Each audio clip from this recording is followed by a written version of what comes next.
Bueno, buenas noches nuevamente con cada uno de ustedes. Bienvenidos a una clase más de Josué.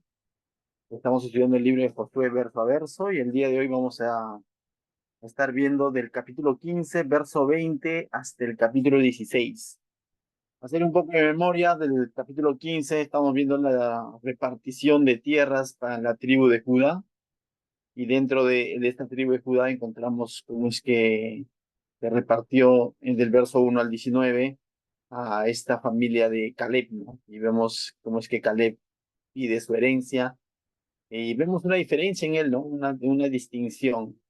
Él la tierra que a él le toca no fue porque fue echado a la suerte, como sí vamos a verlo en las otras tribus. Aunque Caleb está perteneciendo a la tribu de Judá, pero la porción que a él le toca y a su familia, dice, es conforme como Dios lo había prometido. Y Josué, y Caleb ah, solicita eso, ¿no? Él pide eso a Josué, ¿no? Que se le entregue tal como Dios le había prometido, ¿no? Dame ese monte, dice, ¿no? Y dentro de ello vimos cómo es que él toma la tierra y es más, ¿no? Hace un reto. Estoy recordando un poco para contextualizar, hace un reto a que si hay un valiente, ¿no? Que esté dispuesto a ir y pelear contra otro pueblo enemigo y que él incluso pone a su hija como, vamos a ponerlo así, como no tanto como recompensa, sino como parte de este reto, ¿no? Ahora, lógicamente, eso en el contexto era normal, ¿no? Hoy en día quizás eso como que suena un poco a algo como que mi hija no puede ser una recompensa, ¿no? O mi hija no puede ser como algo que yo lo pueda ofrecer, ¿no? Entonces, pero en el contexto sí, los padres eran los que de alguna manera acordaban con quién iba a casarse sus hijos, ¿no? Lógicamente parte de este acuerdo recaía mucho sobre los padres, ¿no? Entonces, tanto así que la persona que estaba interesado en la hija de uno tenía que tener una dote, ¿no? Y tenía que tener ciertas cualidades. Y creo yo ahí, cuando Caleb hace ese reto, de alguna manera, lo que está haciendo también es de alguna manera, asegurarse que aquel hombre que va a casarse con su hija sea un hombre valiente, temeroso de Dios y creyente en la promesa de Dios, porque cualquiera no se va a atrever y ir y luchar contra esos pueblos, sino se va a atrever porque sabe que Dios lo había prometido, ¿no? Entonces, de alguna manera, ahí sale a relucir un hombre llamado Otoniel, ¿no? Otoniel, lógicamente Otoniel va a tener más historia todavía en el libro de los jueces, pero no quiero adelantarme a eso, pero ya te voy dejando, ¿no? Y a través de Otoniel también hemos aprendido ciertas lecciones, ¿no? A través de esos 19 primeros versículos.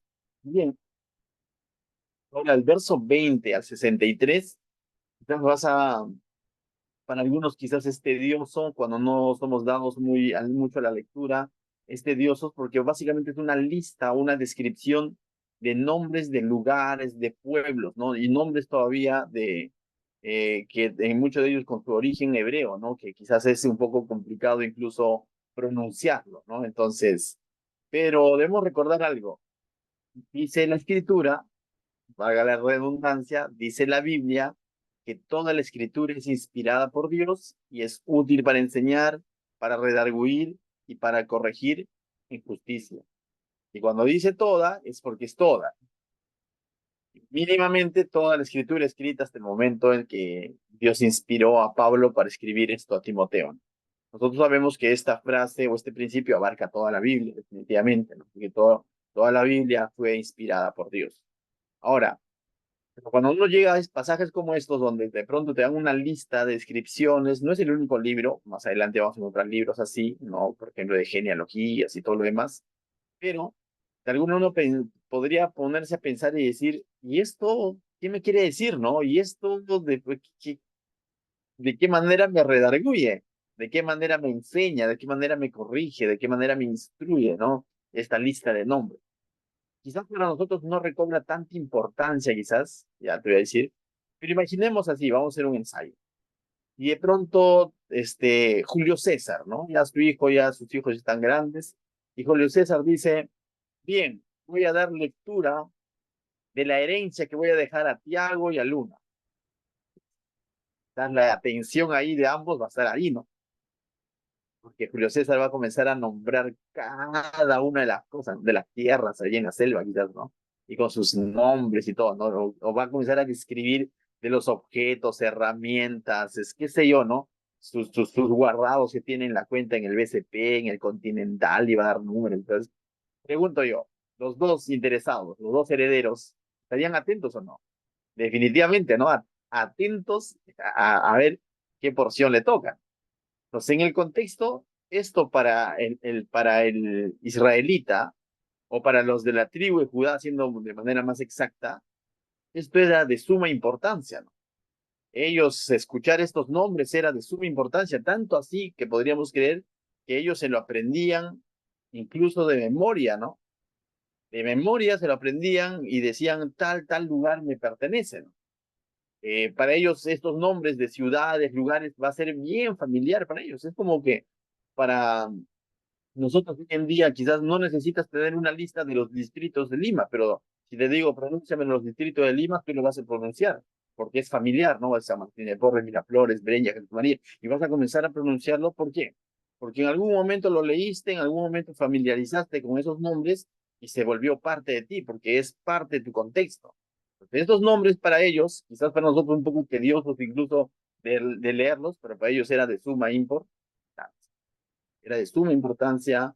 Y además, les decía de pasada, estos nombres a nosotros nos revelan de que la palabra de Dios no es un cuento de hadas, no es una obra literaria donde de pronto era así una vez, había un lugar muy lejano, sino nos está describiendo lugares que realmente existieron y que todavía hasta hoy en día la arqueología puede demostrar que estos lugares han existido, ¿no? Entonces, bien, dicho eso, mis hermanos, vamos a hacer una super lectura desde el verso 20 hasta el 62 y luego nos vamos a detener en el verso 73.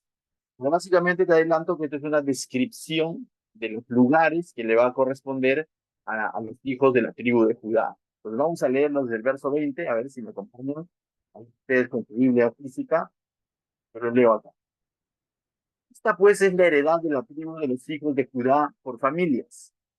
Y todas las ciudades de la tribu de los hijos de Judá en el extremo sur hacia la frontera de Edom, y nos va a mencionar esa lista de ciudades, ¿no? Mira, y fueron las ciudades de la tribu de los hijos de Judá en el extremo sur, nos va a describir incluso en qué parte se encontraban, hacia la frontera de Edom, con los edomitas. Y ahí nos va a dar la lista de los 29 ciudades, por ejemplo. Dice, Capsel, Edar, Hagur, Tiná, Tinua, Adada, Pedes, Azor, Itnán, Sif, Telem, Bealot, Azor, Hadata, Keriot, Esro, que es Azor, Amán, Semá, Molada, verso 27, Azar, Gada, Esmón, Bet, Pelet, Azar, Sual, Beerseba, Bisotia, Baala, Lim, Esem, El Tolat, Kesil, Orma, Siglag, Matmana, Sansana, Lebaot, Tijim, Ain, Rimón, todas, dice, por todas 29 ciudades con sus aldeas. Un poco complicado de leerlos, te lo dije, te adelanté un poco, le dije, no, va a ser un poco complicado de leerlos, pero es necesario leerlos, ¿no? Es necesario en el sentido de que vamos a cumplir con nuestro estudio verso a verso, tenemos que leerlo, ¿no? Entonces, continúa el verso 33 al 36, mira lo que dice, en las llanuras, pues ahora nos describe que también en las llanuras estaban estas ciudades. El que hemos leído estaban al sur, dice, en la frontera con los edomitas. Y ahora esta lista del 33 al 36, que son 14 ciudades, están en las llanuras, en el llano. Vamos a mencionarlos, dice, el verso 33. Estaol, Sora, Asena, Sanoa, Enganim,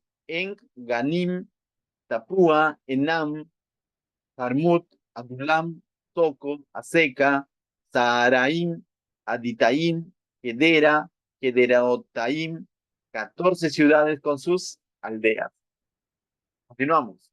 Ahora dice, Tenán, Hadasa, Migdagat, Ileam, Mispa, Joctel, Laquis, Boscat, Eglón, Cabón, Lacmán, Gederot, Bet Dagón, Naama y Maceda, 16 ciudades con sus aldeas. Y continúa la lista. Vamos avanzando. Verso 42. Libna, Eter, Asán, Lipta, Asena, Zenib, Keila. Hola, Keila, ¿cómo estás? Bien. Axib, dice, y Maresa, ¿no? 9 ciudades con sus aldeas. Vamos al 45. Ecrón con sus villas y sus aldeas, desde Ecrón hasta el mar, todas las que están cerca a Asdod con sus aldeas. Asdod con sus villas y sus aldeas, Gaza con sus villas y sus aldeas, hasta el río de Egipto y el mar grande con sus costas. Verso 48. En las montañas, Samir, Hatir, Soco, Dana, Kiriat, Saná, que es Debir, Anab, Moa, Anim, Gosén, Olón, Hilo, 11 ciudades con sus aldeas. Arab, Buna, Esam, Hanum, Bet Tapua, Afeca, Punta, Kiriat, Arba, la cual es Hebrón, esa es una de las ciudades un poco más conocidas, y Sior, 9 ciudades con sus aldeas. Verso 55. Maón, Carmel, Sif, Puta, Jezreel, Jotgeam, Sanoa, Caín, Gaba, Timna, 10 ciudades con sus aldeas. Hul, Betsur, Gedor, Maarat, Bet Anot, El Tecón, 6 ciudades con sus aldeas. Kiriat Baal, que es Kiriat Jearim, y Raba, 2 ciudades con sus aldeas.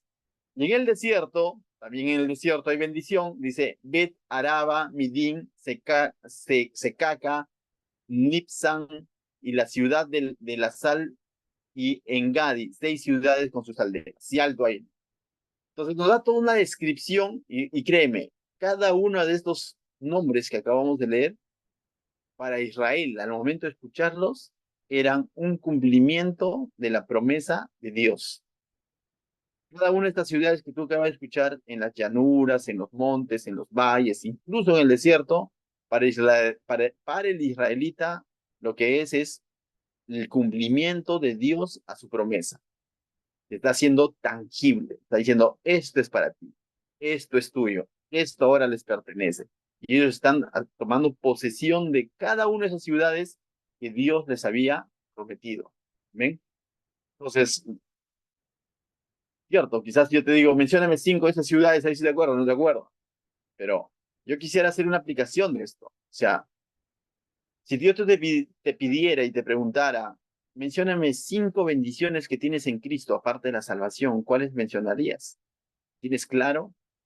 ¿Son? ¿Podrías mencionar más de 5? ¿Menos de 5? ¿O quizás pasas más de 20? ¿Qué tan familiarizado estás con la palabra de Dios para decir, yo en Cristo tengo esto, o esto, aquello?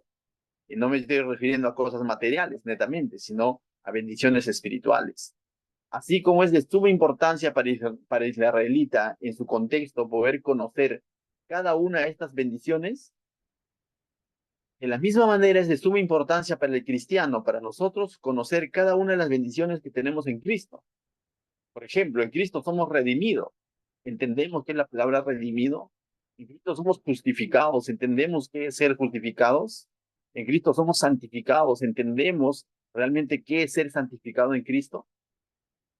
Y sí puedo mencionar muchas palabras. En Cristo somos regenerados. Entendemos que realmente somos regenerados. En Cristo somos hijos de Dios. Entendemos las implicancias de qué es ser un hijo de Dios. Para nosotros las bendiciones espirituales tienen que ser también de suma importancia y deben ser familiares para nosotros. De tal manera de que como cristianos no podemos decir, ¿qué será ser perdonado? A estas alturas creo yo que ya cada uno de nosotros debe de conocer, palpar y familiarizarse con cada una de las bendiciones que tenemos en Cristo.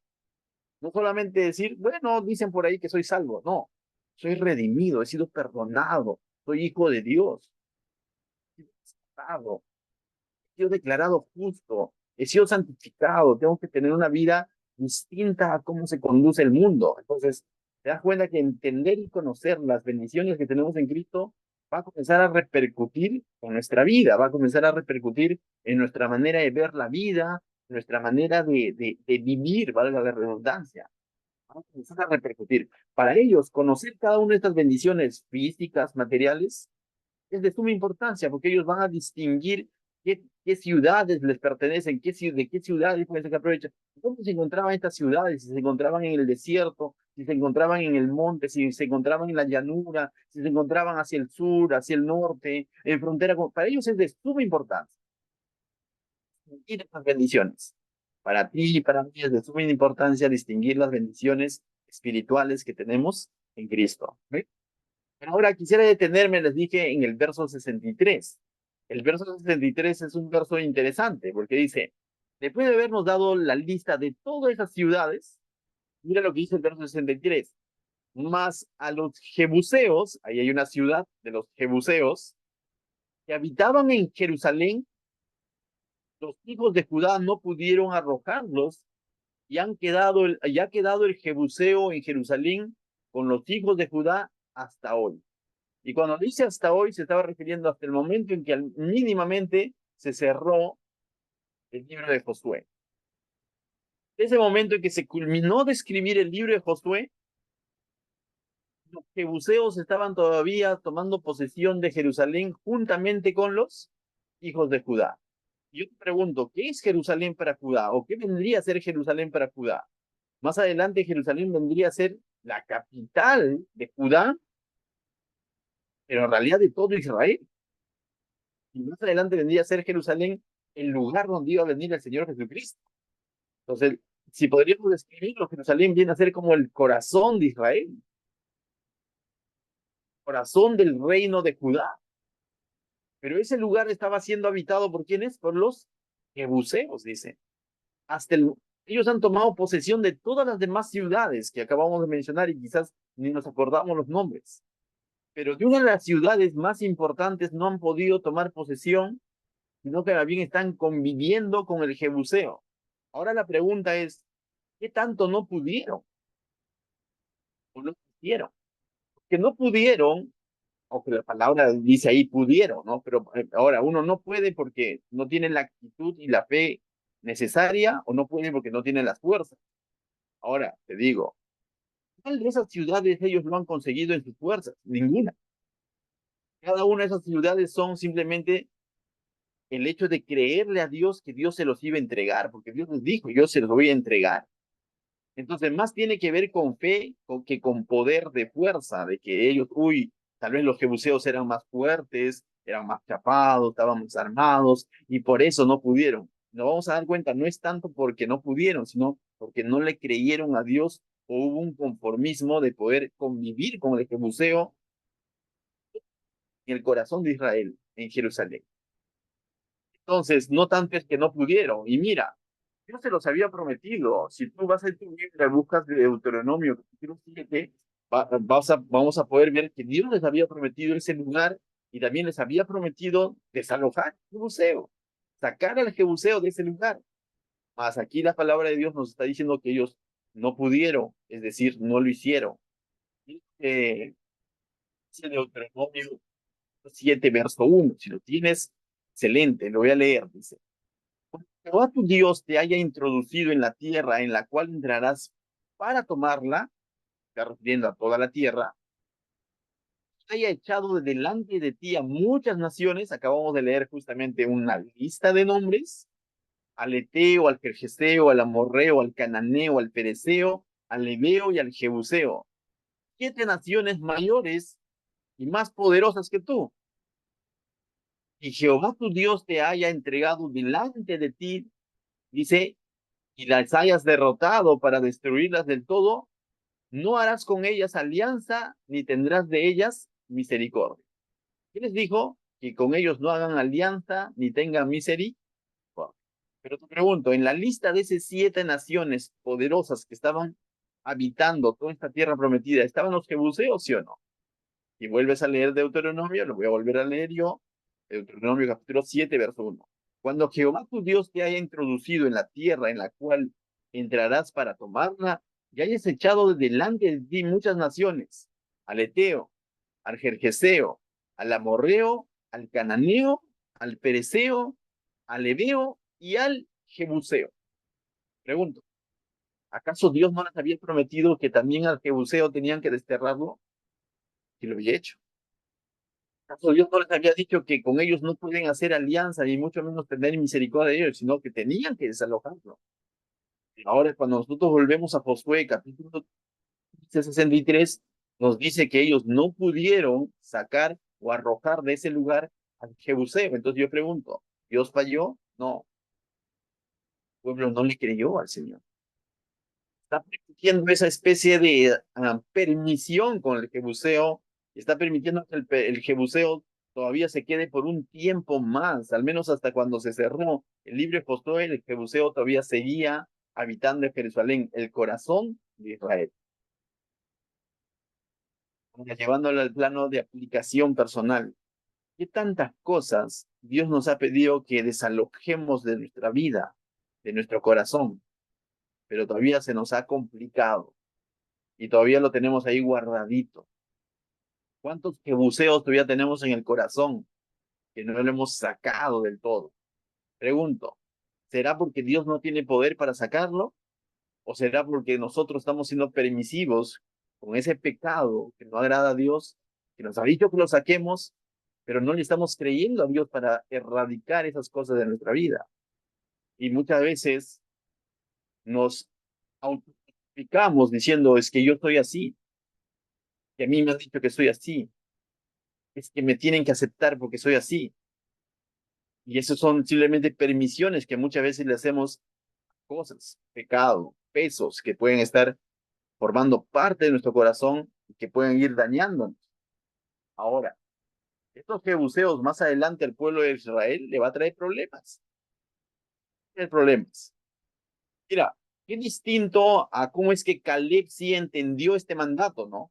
Caleb dijo, dame ese monte y fue y pum, arrasó con todos, ¿te das cuenta? Pero aquí los hijos de Judá de pronto están haciendo una permisión a los jebuseos, ¿no? Cuando Dios le dijo en Deuteronomio que de ellos, de los jebuseos y los otros feos, no tengan misericordia, no es que le está diciendo a ustedes sean malos. No, no, no. Tampoco Dios está haciendo mal. Recordemos que Dios con esos pueblos está haciendo juicio. Ya le había dicho tiempo atrás a Abraham, que le había dicho a Abraham que iba a ellos a poseer esa tierra, iban a poseer esa tierra hasta que el colmo de los amorreos llegue, hasta que el pecado de los amorreos llegue a darlo. Y ahora ellos, al ser desobedientes o al no creerle a Dios en cuanto a erradicar o desalojar a los jebuseos, al mismo tiempo están siendo desobedientes al mandato de Dios. Y no solo están siendo desobedientes al mandato de Dios, están interrumpiendo el juicio que Dios está trayendo a todos esos pueblos, creyendo ser ellos mucho más buenos que Dios, de alguna manera, porque están permitiendo que el jebuseo se quede conviviendo con ellos en una de las ciudades más importantes, que era Jerusalén. Lógicamente van a tener que pasar años para que puedan erradicar a los jebuseos, vuelvo a repetir, pero no es que no podían, es que no le estaban creyendo a Dios del todo. Ellos no estaban cumpliendo con lo que Dios les había pedido. Y a veces nos encontramos con Dios de esa manera nosotros, cuando ya debemos haber expulsado ciertos enemigos, ciertos pecados, ciertos pesos, ciertas malas costumbres, ciertas malas actitudes de nuestro corazón, de nuestra vida, aún no lo hemos hecho. Aún no lo hemos hecho. Todavía lo tenemos ahí. Recuerda algo, no debemos ser misericordiosos con el pecado, porque nos puede pasar la factura. No podemos ser permisivos con el pecado, porque nos puede pasar la factura. No podemos pretender tenerlo bajo control y ellos no podrían pretender decir, no, todo está bajo control, el jebuseo está bien con nosotros, no nos está atacando, porque en un momento menos pensado los va a querer traicionar. Y eso lo vamos a ver en el libro de Jueces, luego más adelante. Romanos 8:8 dice, y los que viven según la carne no pueden agradar a Dios. Entonces, un creyente ya no vive, dice, según la carne, según Romanos, sino vive según el Espíritu. Y lo que es del Espíritu edifica y agrada a Dios, lo que es de la carne desagrada a Dios. Es decir, ya no es congruente cuando se habla de un cristiano carnal, aunque lo hay. Ya no es de pronto decir, no, es que me ganó mis emociones, ¿no? Es que yo soy así, pues. Es que no sé si escuché esa palabra, ¿no? Para ponerlo más técnico. Es mi temperamento. Y esto lo puede someter al Señor y erradicar todo lo que no agrada a Dios. Vuelvo a repetir, Dios no le está diciendo, háganlo ustedes esto. Jamás dice el Dios nos va a dar una prueba que no podamos soportar. Jamás Dios les va a dar un mandato diciendo, erradiquen al Jebuseo, al amorreo, y después va a decir, ay, no, no lo van a poder hacer. Si Dios les pidió que lo hagan, es porque lo podían hacer si le creían a Dios, mas ellos no lo hicieron. Te decía, van a tener que pasar muchos años y todavía en el tiempo de Rey David van a tener que pasar todo el tiempo de los jueces. Y hay una palabra, una frase que describe el tiempo de los jueces. ¿Sabes qué es el tiempo de los jueces? Dice que cada quien hacía lo que quería en el tiempo de los jueces. Ya llegaremos a estudiar ese libro verso a verso. Pero básicamente es un tiempo oscuro de Israel donde Dios va a tener que levantar ciertos hombres, pero por así decirlo, por misericordia. Porque después de José no va a haber un líder que de pronto encamine el pueblo de Israel y cada quien va a hacer lo que le parece. Va a estar así y va a ser necesario que lleguemos al libro de Samuel donde Dios levanta a un hombre llamado David y a través de David, que es levantado conforme al corazón de Dios, entonces van a erradicar a los fariseos. Y eso también nos habla de manera de aplicación a nuestro corazón. Es necesario que el rey, no David, sino el rey Jesús, vive en tu corazón para que tú puedas desalojar todo aquello que no le agrada a Dios. En tu fuerza no vas a poder hacerlo. Pero si el Señor Jesús está reinando en tu corazón, créeme que sí es posible. Con el Señor Jesús tú vas a poder desalojar todo aquello que no agrada a Dios. ¿Ven? Entonces, vamos a tener un ejemplo más adelante todavía de otros que también convivieron con ciertos pueblos y no nos desalojaron. Vayamos al capítulo entonces 16, capítulo 16. El capítulo 16 nos va a narrar la parte que les tocó a la tribu de José. Ciertamente sabemos que la tribu de José se va a dividir en dos, que él tuvo dos hijos, Efraín y Manasés, pero cada uno de ellos va a conformar una nueva tribu, por así decirlo, pero ambos podrían ser representados en un solo nombre, y ese nombre es José. Entonces, mira lo que dice el capítulo 16. Tocó en suerte a los hijos de José desde el Jordán de Jericó hasta las aguas de Jericó, hasta el oriente, hacia el desierto que estuve de Jericó por las montañas de Betel. Y de Betel sale la luz y pasa a lo largo del territorio de los arquitas hasta Atarot y baja hacia el occidente al territorio de los jafletitas hasta el límite de Bet Orón, la de abajo y hasta Geser y sale al mar, dice. Eran pues su heredad los hijos de José, Manasés y Efraín. De aquí en adelante va a comenzar a describir entonces qué parte le tocó a Efraín y qué parte le tocó a la parte de Manasés. Entonces, el primero es una especie de descripción general, ¿no? De los límites, pero ahora va a comenzar a describir qué parte le toca a Manasés y qué parte le toca a Efraín. Verso 5 dice: en cuanto al territorio de los hijos de Efraín, por sus familias, el límite de su heredad al lado del oriente fue desde Atarot, Adar, hasta Bet Orón, la de arriba. Continúa el límite hasta el mar y hasta Metat al norte, y da vuelta hacia el oriente hasta Taanat, Silo, y de aquí pasa a Janoa, dice. De Janoa desciende a Atarot y a Naharat, y toca Jericó y sale al Jordán. Y de Tapúa, dice, se vuelve hacia el mar, al arroyo de Cana, dice, y sale al mar hasta la heredad de la tribu de los hijos de Efraín por sus familias. Hubo también ciudades dice que se apartaron para los hijos de Efraín en medio de la heredad de los hijos de Manasés. Hubo una especie de mezcla ahí, ¿no? Dentro de los hijos de Manasés hubo algunas ciudades para los hijos de Efraín, pero en fin y al cabo eran familia, ¿no? Pertenecían a un mismo padre que era José. Todas las ciudades con sus aldeas, dice. Pero, y este pero del verso 10 es interesante, que dice, pero no arrojaron al cananeo que habitaba en Geser.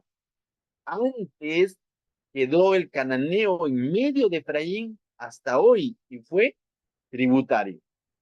Nuevamente entonces vemos otra permisión. Pero estos han dado un paso más allá todavía.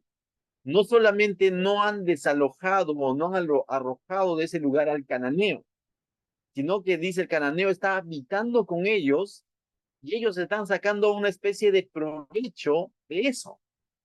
Ahora pregunto yo, si ellos tuvieron el poder y la fuerza para someter al cananeo a tal punto que los hagan tributar, ¿no tuvieron la fuerza y el poder de poder desalojarlos? Entonces, no tanto dicen que no podía, sino que no quería. Ellos estaban desobedeciendo a Dios. Creo que estaban teniendo una especie de permisión, misericordia con el cananeo, y más allá de obedecer a Dios, o por así decirle, bueno, nos vamos a ahorrar la batalla, mejor que tal si transamos, ¿no? Que tributen nada más. Le vieron el lado productivo, vamos a verlo así, y están sacando provecho de su desobediencia al mismo tiempo. Entonces, la ambición nos está llevando a desobedecer a Dios. Y vuelvo a repetir, dentro de la lista que se menciona en Deuteronomio, capítulo 7 verso 1, ¿estaban los cananeos? Claro que sí, al igual que el Jebuseo. Vuelvo a leer, dice Deuteronomio 7:1, mire. Cuando Jehová tu Dios te haya introducido en la tierra en la cual entrará para tomarla y haya echado de delante de ti a todas las naciones, al Eteo, al Jerjeseo, al Amorreo y al Cananeo. También tenían que sacar de este lugar ¿a quiénes? Al Cananeo. Verso 2 de Deuteronomio 7 dice, no harás con ellos alianza ni tendrás de ellas misericordia. ¿Y qué están haciendo los de la tribu de Efraín? Están teniendo una especie de alianza, están teniendo una especie de permisión, están sacando provecho y están diciendo, ¿sabes qué? Mejor tribútanos. Están teniendo una especie de misericordia, como diciendo, ya no los vamos a desalojar. Y eso lo que significa es desobediencia a Dios. ¿No dices? Hacemos lo mismo nosotros. Ciertamente hoy en día el enemigo no es de sangre ni carne, como dice la palabra de Dios. El enemigo muchas veces es el pecado, malas costumbres, malos hábitos, peso, como lo llama el autor de Hebreos. Y más allá de desalojarlo o erradicarlo de nuestro corazón, de nuestra vida, de nuestra manera de ser, lo hemos permitido ahí. E incluso a veces que pretendemos sacar provecho de eso que sabemos que no agrada a Dios. Sacamos cierta ganancia, por así decirlo.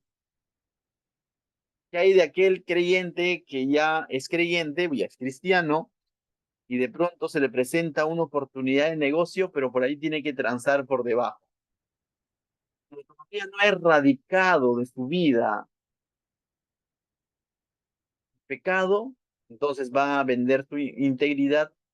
¿A qué? Costas de qué? Sacar algo de provecho. Entonces se va a permitir todavía decir unas cuantas mentirillas por ahí, o mentir, o hablar en doble sentido, o hablar de una manera tal, y de pronto para sacar provecho. No está bien. Como cristianos, te decía hace un momento, tenemos que conocer bien qué somos en Cristo. Dice que en Cristo hemos sido santificados, y como santificados tenemos que vivir vidas santas. Con esto no estoy hablando de perfección, estoy hablando que de pronto el pastor es el más perfecto y como por eso que se atreve a predicar esto. No, no, no. Estoy hablando de que debemos de anhelar siempre ser lo correcto a los ojos de Dios. De tal manera que si por ahí cometemos pecado o metemos la pata, como decía, que realmente sea porque hemos caído, no porque estamos de pronto dando provecho de la situación, no porque de pronto estamos sabiendo que está mal, lo tenemos ahí guardadito en nuestro corazón y seguimos viviendo todavía de eso, sacando provecho de eso. Entonces, cuán importante es, mis hermanos, estudiar estos pasajes de la palabra de Dios. Entendamos algo, la omisión, es decir, cuando el que no sabe hacer lo bueno, el que sabe hacer lo bueno y no lo hace, dice, es pecado. Lo otro, eh, la tolerancia de lo malo o el no, o el callar cuando de pronto veo que otro está haciendo algo malo, algo injusto. Pecado nos hace cómplice. Dice, pero es que, bueno, no, pues, que también me va a caer mi tajadita. No, como cristiano, no, no puedes. No, es que yo no fui el que robó. Yo solamente estuve voy de pasadita y bueno, bendición me cayó. No, no. Si ser tolerante con el pecado y sacar ganancia del pecado. Ellos podrían decir, no, pero es que no nos estaban atacando, el cananeo no nos atacó, sino que nos dijo, por lo contrario, que nos podían tributar y vimos que, bueno, pues no, va a ser mucho mejor para el pueblo, para el reino, porque con sus tributos vamos a ayudar a las viudas, vamos a ayudar a los huérfanos, podría justificarlo, pero es una desobediencia, porque Dios les ha dicho, no tengan misericordia, desalójenlos, alójenlos, saquen, y ellos no lo están haciendo. Y vuelvo a repetir, en el libro de los jueces vamos a ver eventos donde estos cananeos se le van a rebelar y van a terminar esclavizando por Israel por temporadas. Lo mismo ocurre con esos pecados que no hemos erradicado de nuestro corazón, con esas malas costumbres, con esos malos hábitos, que si no lo hemos erradicado de nuestro corazón, en algún momento nos va a pasar esa mala jugada y van a terminar esclavizándonos nuevamente. Y vamos a decir, oye, pero ¿acaso no era yo cristiano? Sí, pero no erradicaste eso, pues. En algún momento, debemos ser como Pablo, que dice en Filipenses 3:7, ¿no? Mira lo que dice Pablo en Filipenses 3:7. Lo tengo aquí, ustedes lo pueden luego anotar quizás y luego lo buscan. Pero cuántas cosas eran para mí ganancia, dice Pablo. Las estimo como pérdida por amor a Cristo. Muchas cosas que para Pablo representaban ganancia, él los estima, lo ve como pérdida por amor a Cristo. Es decir, ya deshecho de todas esas cosas que en algún momento sin Cristo le representaban ganancia, beneficio. Simplemente dice, no, esto no está bien. Es como aquel cristiano, ¿no? Que de pronto, qué sé yo, pues no estaba, cuando antes de conocer a Cristo estaba en unos negocios donde le iba bien, pero sabe que esos negocios no agradan a Dios. Cuando ahora viene a Cristo, le va a costar quizás decir, ¿tengo que dejar esos negocios? Sí, si es una cantina, déjalo. Pero por amor a Cristo tienes que hacerlo. En algún momento te va a pasar la factura. No puedes pretender servir a dos señores a la misma vez. Entonces, si amas a Cristo, mis hermanos, no negocies con el pecado. Erradícalo de tu vida. Sí, pero puede afectar mi economía, puede afectar a mis amistades, puede afectar. Córtalo. Pablo continúa en Filipenses 3:8, dice, y ciertamente aún estimo todas las cosas como pérdida por la excelencia del conocimiento de Cristo Jesús, mi Señor, por amor del cual yo he perdido todo y lo tengo por basura para ganar Cristo. Pablo, todo eso que de pronto representaba su pasado, lo tenía por basura. Quizás estos israelitas, siendo un poco anacrónico, debieron haber escuchado a Pablo. Lógicamente eso es imposible, ¿no? Si hubiesen tenido la escritura de Pablo, quizás. Pero, ¿sabes? Deuteronomio está claro. Erradiquen todo, no tengan misericordia de estos pueblos, pero ellos están teniendo misericordia y están sacando provecho todavía de eso. Pero eso es desobediencia. Entonces, como decía, más adelante estos cananeos van a terminar esclavizándolos a los israelitas en el tiempo de los jueces. Entonces, mis hermanos, ¿cuál es la reflexión de todo este estudio que el día de hoy, con estos dos ejemplos, tanto de los jebuseos como los cananeos? Con el pecado no se tranza, con el pecado no se negocia, con el pecado no podemos tener tolerancia al pecado. Tenemos que erradicarlo en nuestra vida. Y la única manera va a ser cuando el verdadero rey reine tu corazón. Que dos señores no pueden estar en un mismo corazón. Y tú dices que eres de Cristo, tú dices haber creído en Cristo, que sea Cristo entonces reinando en tu corazón. Pero no puede ser una parte de mi corazón reinando Cristo y la otra parte siendo gobernado por mis deseos, o por mi vieja vida, o por mi yo, porque yo soy así. ¿Existe ese tipo de personas híbridas? Probablemente lo existe. El libro de Santiago lo llama el hombre de doble ánimo. Yo te animo a que no seas alguien de doble ánimo, sino que seas una persona íntegra, entregada completamente al verdadero Rey, que es Jesucristo. ¿Ven?